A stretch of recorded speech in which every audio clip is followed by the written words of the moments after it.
ఇప్పుడు మేమైతే ఇంకా మా నాన్నమ్మ వాళ్ళ ఇంటికైతే స్టార్ట్ అయిపోయాము. ఇంకా ఆఫ్టర్‌నూన్ లంచ్ అవన్నీ చేసేసి అయితే ఇంక బయలుదేరిపోయామనమాట. ఇక మా వాడు చూసారు కదా! ఇంక మా అమ్మ చేత ఇంకా లాలీపాప్స్ అవేంటియో కొనిపించుకున్నాడు పక్కన షాప్‌లో. ఇంకా వాడు కూర్చొని అయితే ఇంక ఉన్నాడనమాట. ఇంకా ఆఫ్టర్‌నూన్ అయితే ఇంక ఫుల్ నిద్ర వచ్చేస్తూ ఉంది. వాళ్ళకైతే మంచిగా లంచ్ చేసేసి స్టార్ట్ అయిపోయాం కదా!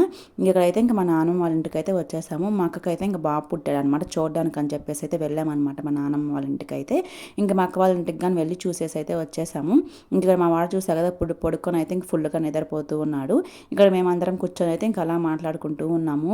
మేమనుకుంటే ఇంక చిన్నప్పుడైతే ఇంక ప్రతి హాలిడేస్ ఇచ్చినప్పుడైతే కంపల్సరీగా సమ్మర్ హాలిడేస్‌కి ఇంకా దసరా హాలిడేస్‌కి అని చెప్పేసి ఫుల్‌గా వెళ్ళిపోయి ఆడుకుంటూ ఉండేవాళ్ళం అనమాట. ఊరంతా తిరిగేసి అలా అయితే మంచిగా ఆడుకుంటూ ఉండేవాళ్ళము. అలా చిన్నప్పుడు చాలా మెమోరీసే ఉన్నాయి మాకైతే ఇంక మా నాన్నమ్మ వాళ్ళ ఇంటి దగ్గర అయితే. ఇంకెవరికైనా అంతే కదా! ఇంకిక్కడ మా నాన్నమ్మ వచ్చేసైతే వేరుశనగ ముద్దలు అంటారు కదా! అవైతే ప్రిపేర్ చేసిందంట ఇంట్లో. ఇంకా అవైతే ఇచ్చింది. ఇంకా అలా కూర్చొని తింటూ అయితే ఇంక అందరం అయితే మాట్లాడుకుంటూ ఉన్నాము.